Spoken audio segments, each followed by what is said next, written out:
Hello, everyone. This is Bridget Schultz. I'm here with Diane Morri. Di Morri. She's going to help us be ready for reading over the summer and just support our students as they're learning how to read. So I'm going to turn it over to her and enjoy the presentation. Hi, everyone. I'm looking forward to presenting this information to you this evening.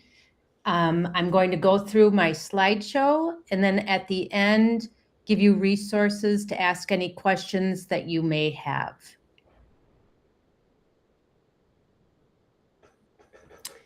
So I am one of the literacy content specialists at CSCOE. I work with a lot of the Catholic schools in the Archdiocese in Greater Minnesota.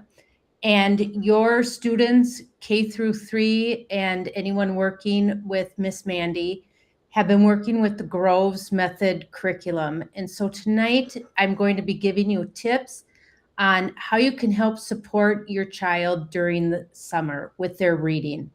I'm going to demonstrate some useful techniques and answer any questions that you may have. And I'll give Bridget information on how to contact me or to reach out to your child's teacher.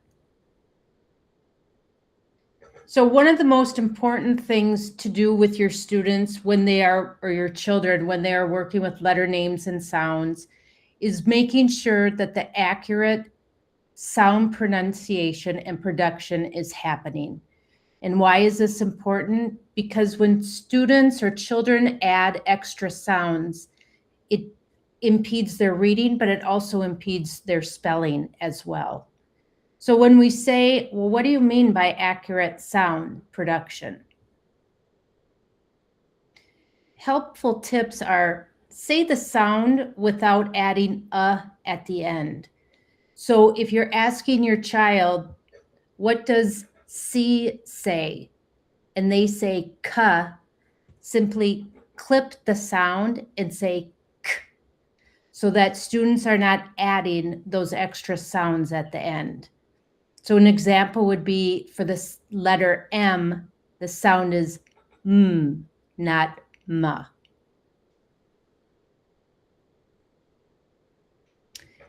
Another term that we hear a lot when using Groves method is that we ask students or children to tap the sounds that they're reading to help them decode words. So with CVC words, CVC stands for consonant, vowel, consonant. So a word like cat. When we say tap the sounds, k, a, t, cat, then there might be a word with a blend. And a blend is a word with two consonants next to each other that you still hear each sound, like the word crab. The CR would be the blend, the cur blend, and you would tap k, a, b.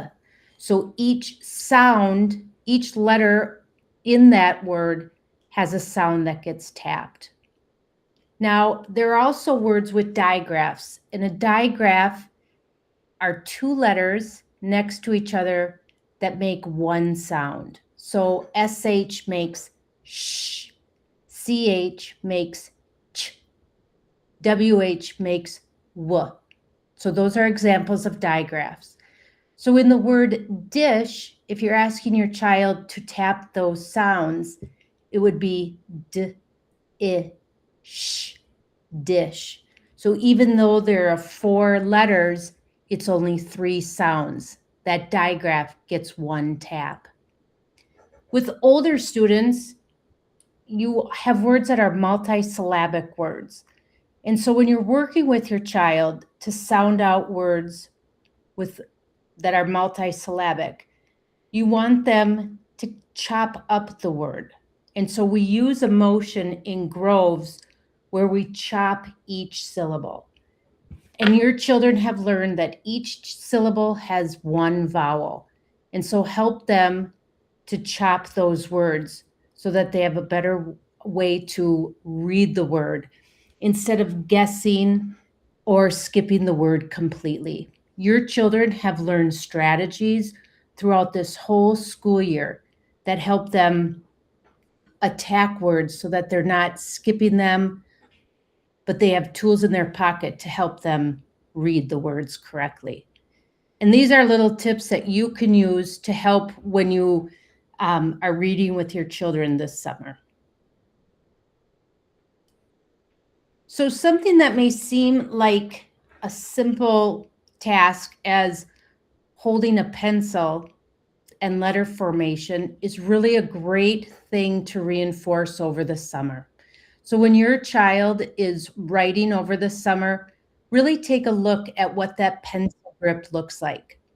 Your children have learned the proper way how to use a pencil grip, and we've worked all school year on proper letter formation. So in kindergarten and first grade, we really reinforced manuscript and the proper ways to write the letters. And in second grade and third grade, they've been working on cursive to really help your child to reinforce those skills that they learned all school year, have them practice their writing skills. And keep an eye out for that pencil grip and making sure that they're making that correctly. So here are a few tips to keep your child on the right track. So use shorter pencils, especially for younger students.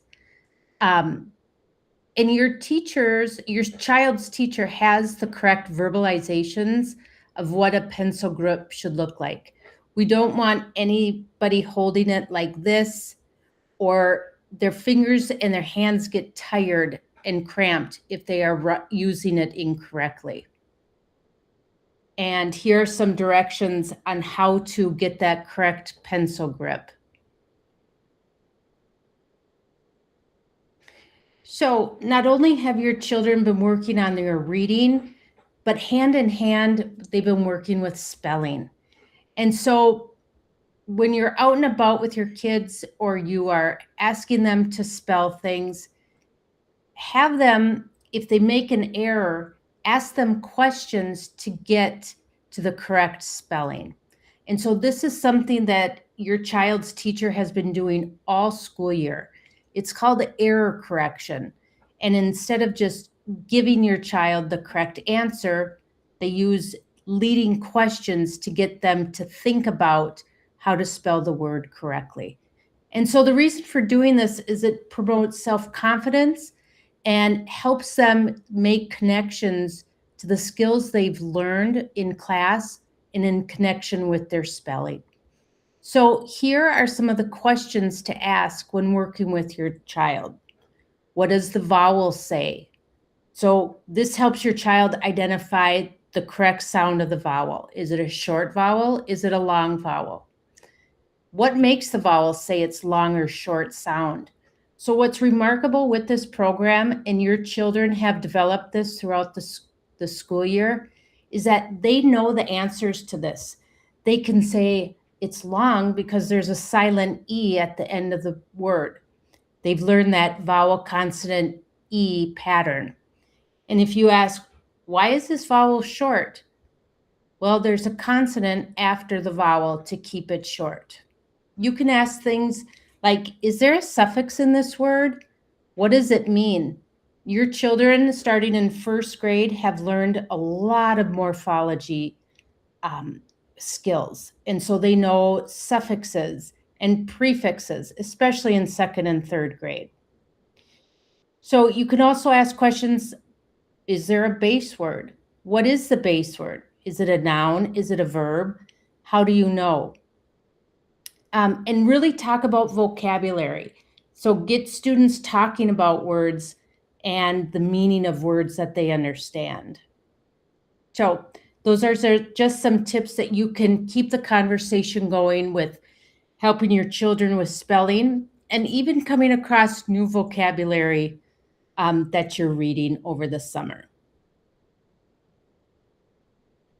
So what the key to being a good reader is really building that fluency. And you build fluency through repeated reading.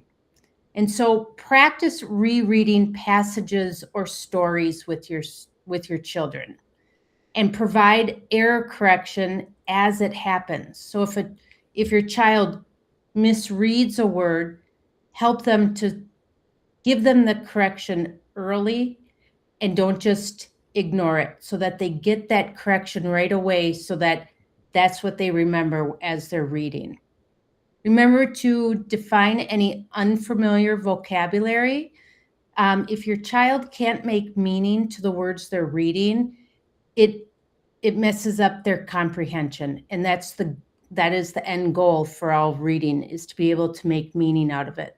So define any unfamiliar words, and just remember that reading is not memorizing. So making sure that when your child is reading, they're actually looking at the words on the page and not looking at you and just reading the words.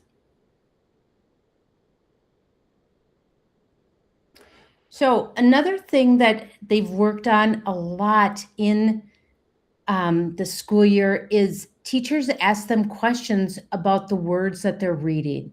So encourage thinking and comprehension through concept questions. And you can do this with individual words, or while you're reading passages together, questions about what it is they're reading.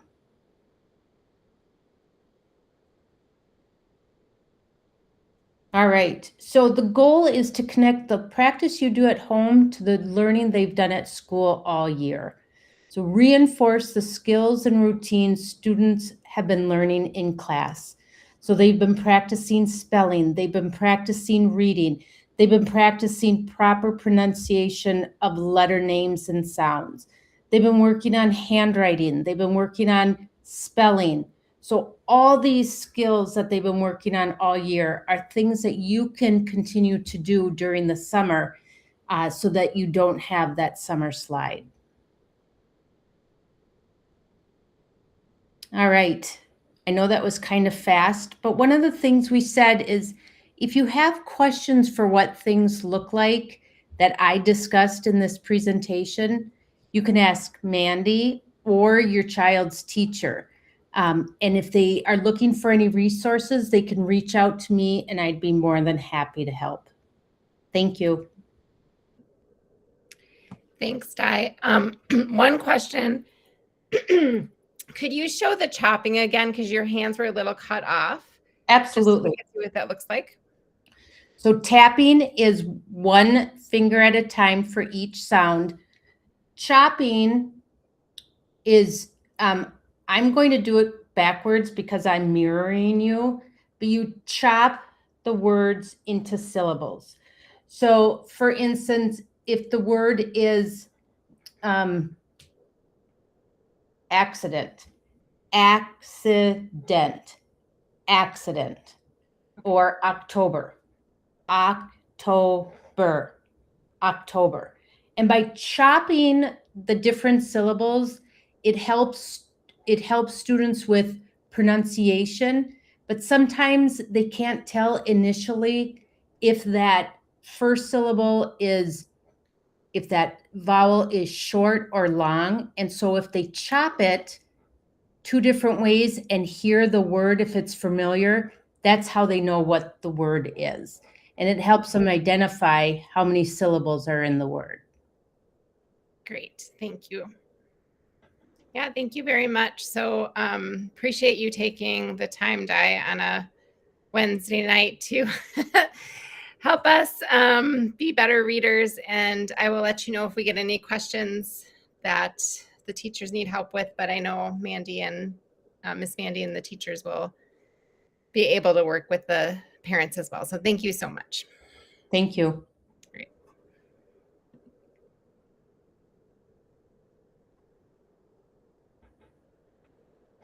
I think I am stopping recording.